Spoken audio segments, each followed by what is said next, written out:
Olá pessoal, bom dia. Segunda-feira, dia 20 de março. Eu sou Fábio Pirajá, esse é o projeto Memória Capixaba. Estamos no ar todos os dias aqui no Facebook, no YouTube, no Instagram, no TikTok, todas as plataformas digitais, né? Todas. Inclusive naquelas que são descentralizadas, como o Odyssey, o BitChute, no Rumble e outras, né? Agora, o assunto de hoje é bem legal porque ele retrata uma preocupação com Vitória e as suas construções nos morros, né? É uma matéria datada de 1927, que eu vou transcrever aqui e vou passar para vocês, falando sobre as favelas de Vitória. Então o texto é assim: a edibilidade vitoriense tem a resolver assuntos de rara complexidade e todos caindo sobre ela, há um tempo acompanhados das exigências gritantes nascidas do confronto feito com a capital da União, a de São Paulo, a de Minas e as demais.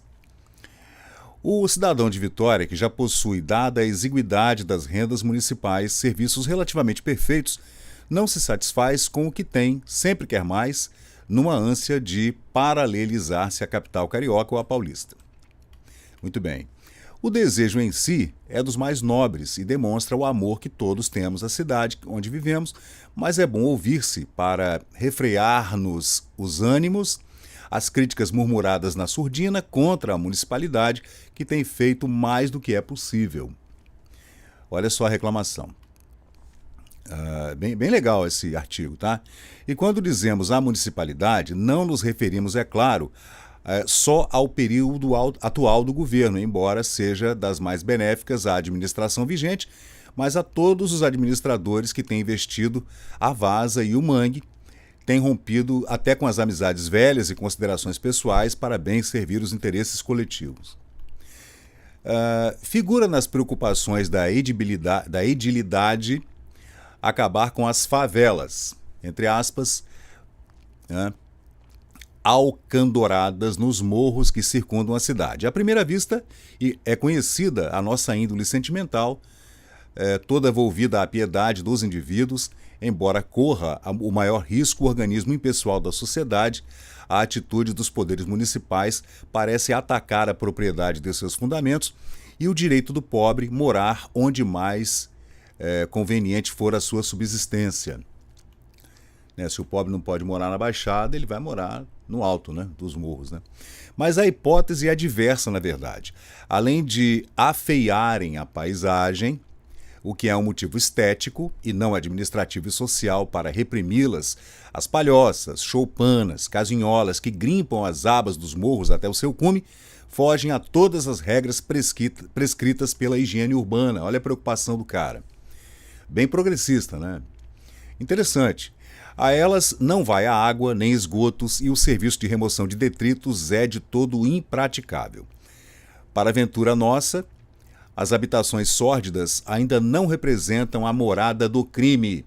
1927, hein? O autor já se preocupa com a criminalidade nos morros de Vitória. O que mais dia menos dia virá a ser como o insólito aumento da população. Há remédio, porém, ao mal. Jucutuquara, Bomba, Goiabeira, Ilha das Caieiras, Sítio do Batalha, lá em Santo Antônio, em Anguetá, estão próximos e pedindo que quem os povoe. É muita área do governo naquela época, tanto municipal quanto estadual. Ali pelos anos 30, todas essas áreas já eram áreas do governo. E algumas são até hoje. Resta a questão do transporte fácil e barato para que essa população laboriosa, que tende a crescer com as obras do porto sempre em incremento. Essa, porém, se resolverá com os bondes frequentes, os auto-ônibus a preço barato. E ele segue, já terminando o texto aqui. Como se está vendo, dar à Vitória o seu aspecto definitivo, imprimir-lhe o cunho de uma cidade elegante, capital digna de um estado rico, valem por diretivas árduas, não é fácil, capazes de absorver mais de uma administração. Então, mais de um prefeito para resolver esse problema da população de baixa renda vivendo nos morros de Vitória já em 1927. Você veja a preocupação. Os que a querem ver transformada por golpes de mágica e artes de pirlim-pim-pim, você vê que ele citou Monteiro Lobato aqui, e não tem os olhos para comparar o que fomos e o que somos, visto que ele diz aqui que já houve muito desenvolvimento até o final dos anos 20, início dos 30, né?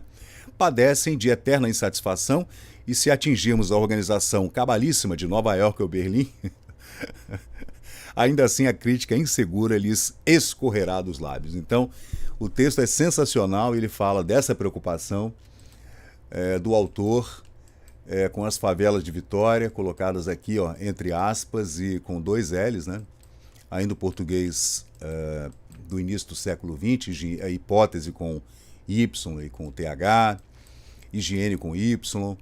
E o mais importante é que a gente imagina que essa preocupação é nova, né? Começou ali nos anos 80, 70. Não, gente, não vamos subestimar, né, as pessoas, né?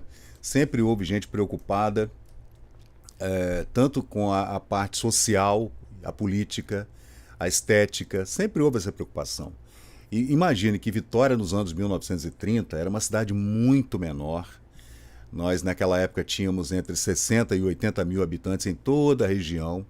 A Serra só tinha fazenda, Cariacica só tinha fazenda, Guarapari só tinha fazenda, Viana também, era tudo fazenda, fazendas de cana, de açúcar, engenhos e alambiques, com muitos escravos ali até o final do século XIX. Então, Vitória se concentrava somente o comércio na Cidade Baixa, ali entre a Vila Rubim, a Santa Casa de Misericórdia, né, e o Porto. E as pessoas que tinham poder aquisitivo alto moravam no entorno do Parque Moscoso. Nessa época já era um local só para as elites, na Cidade Alta, ali perto do Palácio Anchieta, e o resto da população realmente subia pelos morros até os cumes dos morros de Vitória, mas não era uma população grande, era uma população bem pequena, mas já havia essa preocupação urbanística, digamos assim, né? Então, esse é o Memória Capixaba, eu sou o Fábio Pirajá, sempre trazendo um assunto interessante aqui, transcrevendo, lendo, né? Pesquisando, lendo, transcrevendo, até traduzindo algumas coisas, que eu tenho achado muita coisa em jornais do exterior, que eu vou passar para vocês também, uma coisa muito bacana, que aconteceu no final do século XIX, da imigração de americanos aqui para a região do Rio Doce, que depois eu vou passar para vocês. E muita digitalização, transcrição, também colorização de fotos antigas, que eu venho fazendo já há bastante tempo aqui no Memória Capixaba. Valeu, gente, muito obrigado e até a próxima.